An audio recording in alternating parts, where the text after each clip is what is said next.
기도드리옵나이다. 아멘. 할렐루야. 지난 시간에 고린도 교회에서 일어났던 음행의 문제를 가지고 교회에 대해서 말씀을 드렸었습니다. 만약 음행하는 사람이 교회 안에 있다면 스스로 잘못을 깨닫고 돌이킬 수 있는 기회를 줄 뿐만 아니라 다른 교우들에게 나쁜 영향을 미치지 못하도록 권징 또는 출교를 시켜서 공동체에서 온전히 격리시켜야 한다라고 사도 바울은 권면하였었습니다.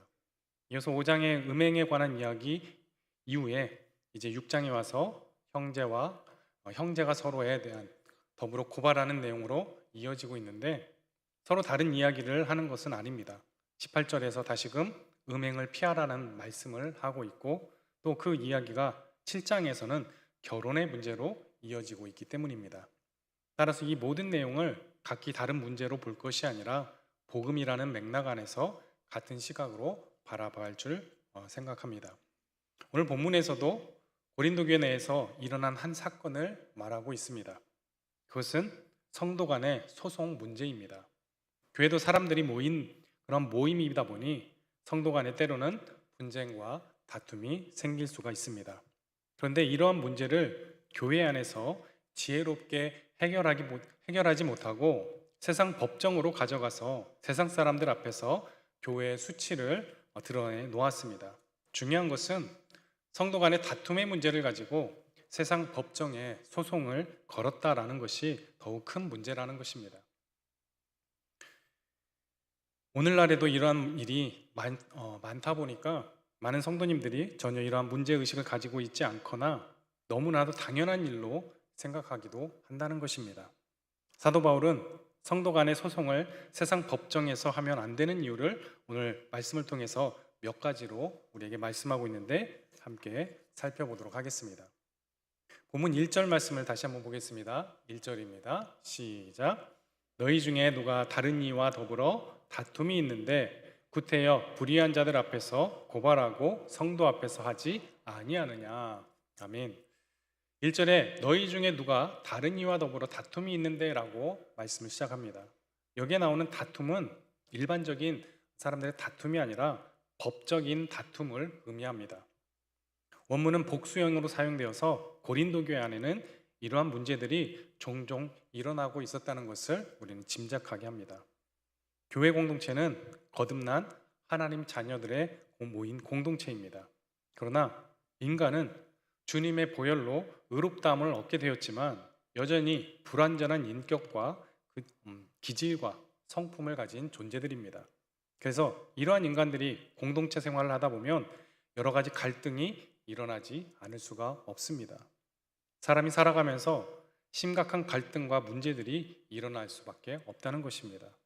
이 세상의 정의를 실현하고 질서를 유지하기 위해서도 국가의 법과 재판관이 있듯이 교회에도 말씀에 근거한 법과 치리를 맡은 사람들이 있습니다. 당시 고린도 교회 성도들 간에 분쟁이나 다툼이 있었는데 그 문제를 교회 안에서 하나님의 은혜에 비친 자로서 믿음의 인내와 그 사랑으로 해결하지 않고 세상 법정으로 가져가는 일이 종종 있었다는 것입니다. 교회는 성도들의 신앙 공동체입니다. 믿음이 강한 사람도 있고 연약한 사람도 있습니다. 세상적으로 지위나 명성, 부와 명예가 있는 사람도 있고 지식이 많은 사람도 그렇지 못한 사람도 있습니다. 교회는 다녀도 여전히 종교인의 습관을 쫓아서 나오는 사람들도 있고 믿음 가운데 가치가 변화된 믿음의 사람도 있습니다. 그래서 마찰이 있고 가치의 충돌이나 다툼이나 대립이 없을 수가 없는 것입니다. 이때 믿음의 사람들이 그 중재적 역할을 감당함으로 주의 사랑 안에서 해결을 해야 하는 것입니다. 이것이 하나님의 비밀을 맡은 자의 사명이기 때문입니다.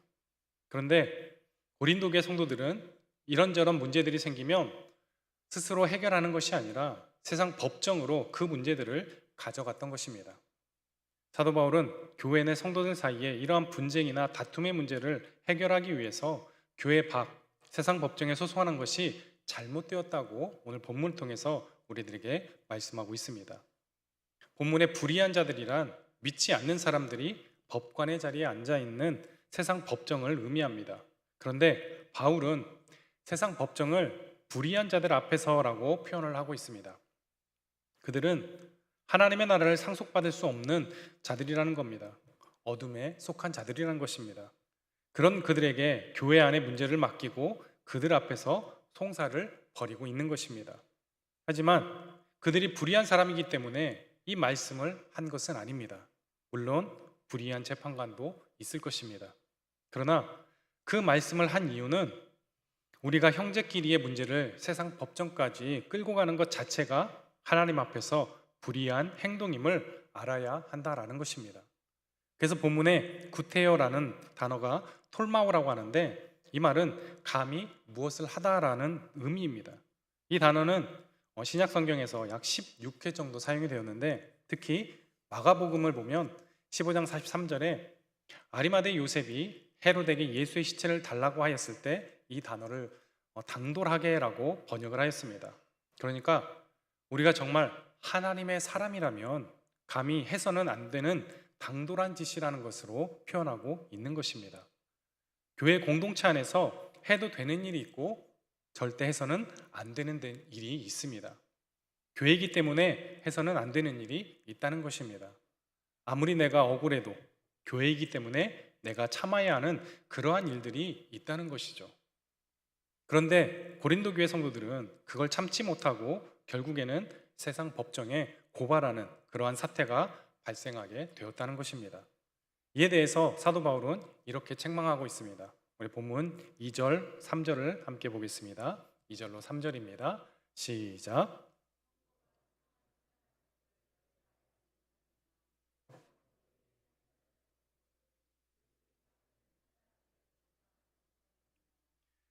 우리가 천사를 판단할 것을 너희가 알지 못하느냐? 그리하거든 하물며 세상 일이랴. 아멘. 여기에서도 사도 바울은 먼저 우리의 신분이 어떤 신분인가를 말씀하고 있습니다. 성도들은 세상의 판단을 받아야 할 그런 사람이 아니라 세상을 판단하고 심판해야 할 사람이라는 것입니다. 그리고 천사를 판단한다라고 말씀합니다. 여기서 판단은 심판이라는 의미이며 미래형으로 사용이 되었습니다.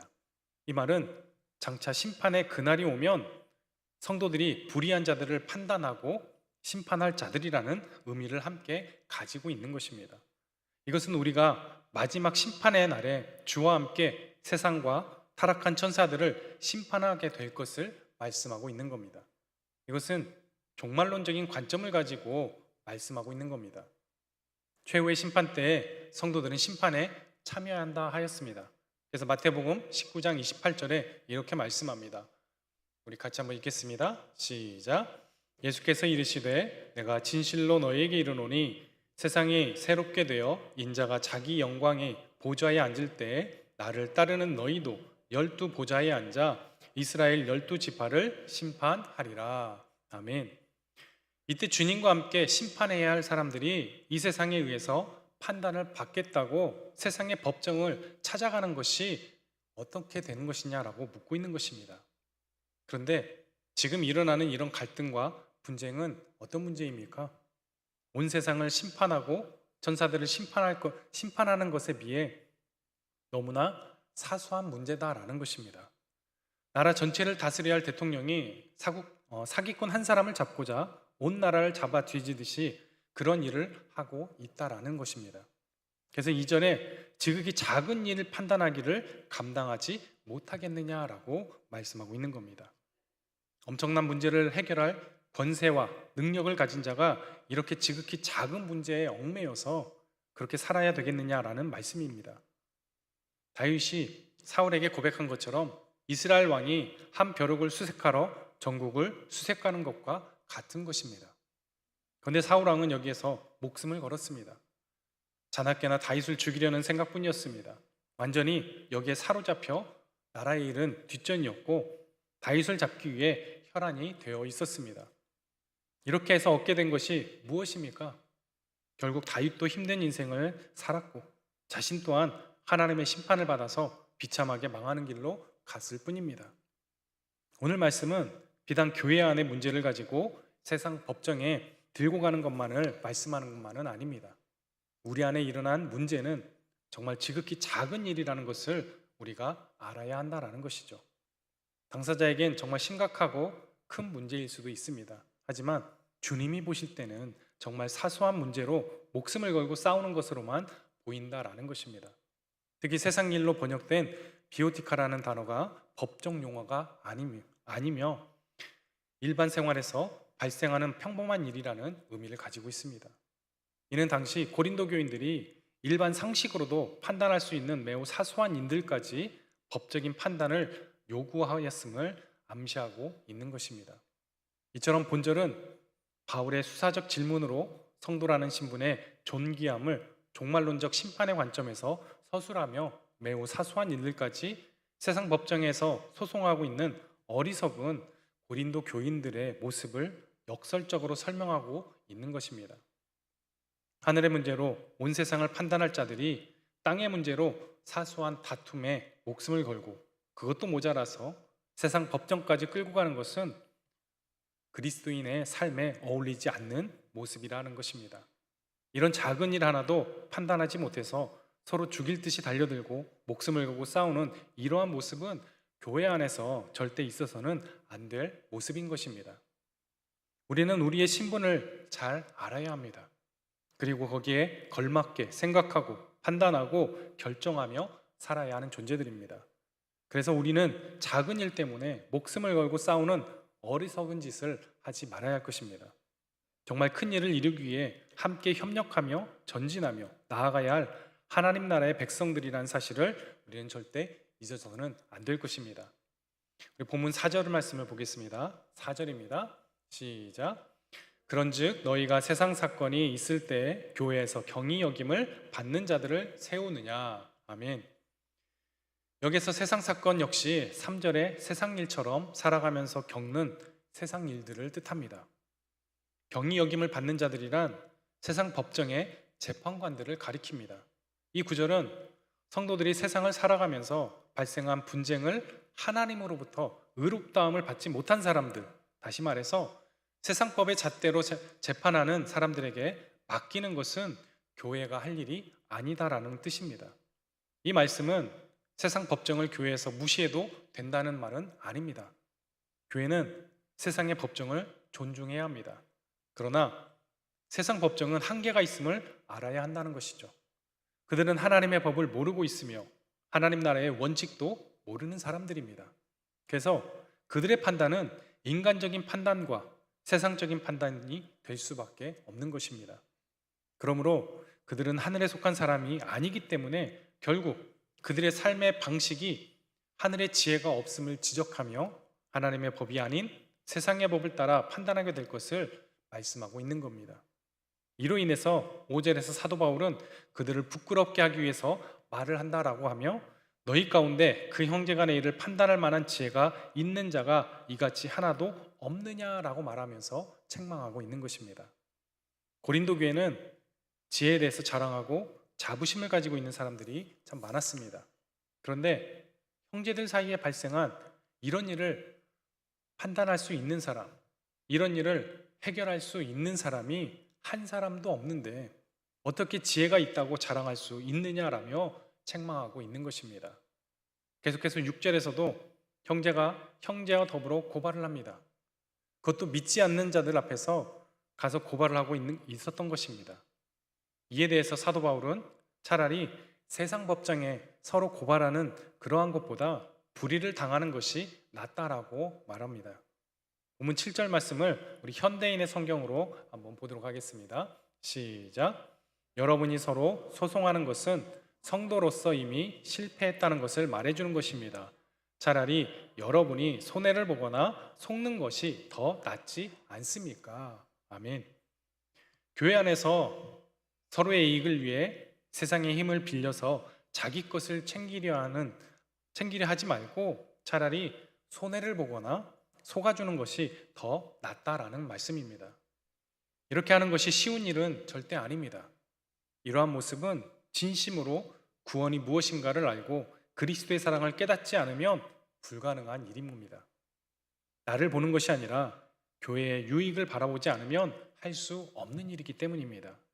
나를 위해서 살아가는 이기주의가 버려지지 않으면 할 수 없는 일입니다.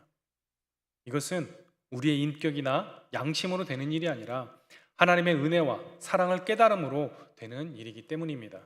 그런데 8절에 너희는 불의를 행하고 속이는구나. 그는 너희 형제로다 라고 말씀하고 있습니다. 형제의식을 분명히 가져야 한다라는 것을 우리에게 말씀하고 있는 것입니다. 지금 다투는 일을 세상 법정에 가져감으로 인해서 형제에 대한 사랑을 버리고 있음을 단적으로 지적하는 겁니다. 불의를 행하고 속이는 짓을 행할 바에는 차라리 불의를 당하고 속는 것이 진정한 그리스도인답다라고 말씀하는 것입니다. 한쪽이 재판에서 승리한다고 해도 결국 상처를 입는 것은 교회입니다. 형제 관계에서 누가 승자가 되고 누가 패자가 있겠습니까? 한몸된 교회에 상처를 주는 일을 할 뿐인 것입니다. 주님의 몸된 교회를 진정으로 사랑한다면 예수 그리스도를 믿는 사람이 진정으로 형제라는 의식이 있다면 이런 일을 해서는 안 된다는 것이죠. 스데반은 돌에 맞아 죽은 사람입니다. 바울은 예수를 믿기 전에 그리스도인들에게 돌을 던진 사람이었습니다. 누가 진정한 승자일까요? 돌을 던진 사람이 아니고 돌에 맞은 사람입니다. 훗날 바울은 예수 그리스도를 위해서 돌에 맞는 사람이 되었습니다. 교회에서 큰 소리를 치고 있다면 그 사람은 이미 패배한 자라는 것입니다. 예수 그리스도의 십자가의 은혜를 입은 사람으로서 진정으로 자기 십자가를 지고 걸어가는 사람이 이기는 사람이 되는 것입니다. 참된 승자는 끝까지 하나님의 말씀대로 살아가는 사람이지 세상의 방법으로 일을 해결하거나 살아가는 사람이 아닙니다. 그리스도인은 불의를 당하더라도 하나님의 말씀을 따라서 살아가는 사람이고 속임을 당하더라도 하나님 앞에서 진실하게 사는 사람이어야 하는 것입니다. 사도 바울은 이런 것에 대하여 실제 법적인 소송을 하는 것이든 아니면 마음에 두는 것이든 각자의 이익과 권리를 챙기는 그러한 삶과 태도는 음행과 다른 불의와 우상숭배와 남색과 더불어 하나님 나라를 유업으로 받지 못하는 죄와 똑같은 것임을 우리에게 상기시켜주고 있습니다. 우리 본문 9절로 10절 말씀 같이 한번 읽겠습니다. 시작.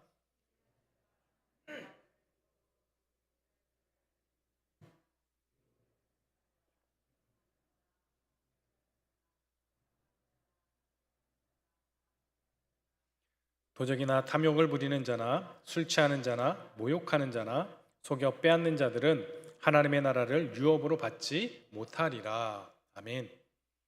사랑하는 성도 여러분, 사도 바울은 교회 안에서 손해나는 일이 있고 억울한 일이 생긴다면 차라리 내가 당하고 말 것이다 라고 말하는 것입니다. 속아주라는 것입니다. 그렇지 않고 어떻게든 내 것을 되찾기 위해서 그것을 세상의 법정에 소송한다든지 실제 법으로 하지 않는다고 할지라도 마음에 그런 마음을 품는다면 다른 악한 죄와 다른 것이 없으므로 하나님 나라를 유업으로 받지 못한다는 것을 우리에게 가르쳐주고 있습니다. 마지막으로 우리 11절 말씀을 보도록 하겠습니다. 11절입니다. 시작. 너희 중에 이와 같은 자들이 있더니 주 예수 그리스도의 이름과 우리 하나님의 성령 안에서 씻음과 거룩함과 의롭다 하심을 받았느니라. 아멘. 너희 중에 이와 같은 자들이 있다라고 말씀합니다. 너희 가운데 일부는 이와 같은 사람들이다라고 말하는 것입니다. 진정한 그리스도인이라면 주 예수 그리스도의 이름과 우리 하나님의 성령 안에서 씻음과 거룩함과 의롭다 하심을 받았다는 것입니다. 여기서 씻음 받음은 죄의 씻음을 받았음을 의미합니다. 또 거룩함을 받았다는 것은 하나님의 백성이 되었음을 의미합니다. 의롭다 하심을 받았다고 하는 것은 하나님으로부터 의롭다 하심을 입었음을 말합니다. 주 예수 그리스도 안에 하나님의 성령 안에서 씻음과 거룩함과 의롭다 하심을 받은 사람이 진정한 그리스도인입니다. 진정한 그리스도인이라면 이런 불의한 삶을 살아갈 수가 없는 것입니다. 불신자들 앞에서 판결을 받으려고 하는 것이 하나님의 백성으로서의 삶인가를 생각해 보아야 한다라는 것이죠. 예수 그리스도로 말미암아 죄 씻음을 받고 거룩함을 받고 의롭다함을 받은 사람이 불의를 행하는 일을 할 수 있는지 생각해 보아야 한다는 것입니다. 불신자 앞에서 판결을 받는 일은 하나님 앞에서 의로운 일이 아님을 가르쳐 주는 말씀입니다. 우리가 참된 하나님의 백성이라면, 진정으로 예수님을 믿는 사람이라면 그것이 우리의 삶으로 드러나야 하지 않겠습니까? 예수 안에서 성령님의 역사로 죄 씻음을 받고 거룩하심을 얻고 의롭다 하심을 받았다면 불의한 삶에 동참하여 살 수가 없는 것입니다. 불의한 삶에 참여하여 함께하는 사람은 참된 그리스도인이라고 부를 수 없습니다. 하나님의 나라를 유업으로 받은 사람이라고 할 수가 없는 것입니다. 하나님의 나라를 유업으로 받은 사람은 예수 그리스도와 성령님에 의해서 씻음과 거룩함과 의롭다함을 받은 사람들입니다. 이런 사람은 불의와 함께 할 수가 없는 것입니다. 진리와 함께 하는 삶을 살아가는 것입니다. 우리가 하나님 나라의 유업을 생각하는 사람이라면 이 세상에 사소한 것을 얻겠다고 다투는 일이 없어야 하지 않겠습니까? 또 불의한 일에 동참하는 일도 없어야 하지 않겠습니까? 사랑하는 성도 여러분, 모든 문제는 반드시 교회 안에서 그 은혜와 사랑 안에서 서로 용납하고 감싸 안아줌으로써 해결되어져야 합니다. 이것이 십자가의 빚진 자의 삶이고 의미며 그 나라를 상속받는 사람, 하나님께서 인정하시는 믿음이기 때문입니다. 우리가 주님 오시는 그날까지 그 어떠한 문제가 생긴다 하더라도 이 사랑의 법 안에서 해결해가는 믿음의 사람들이 다 되어지시기를, 또한 그로 인해 하나님의 기쁨이 되는 우리 모두가 되시기를 주님의 이름으로 간절히 축복합니다. 우리 함께 찬양하고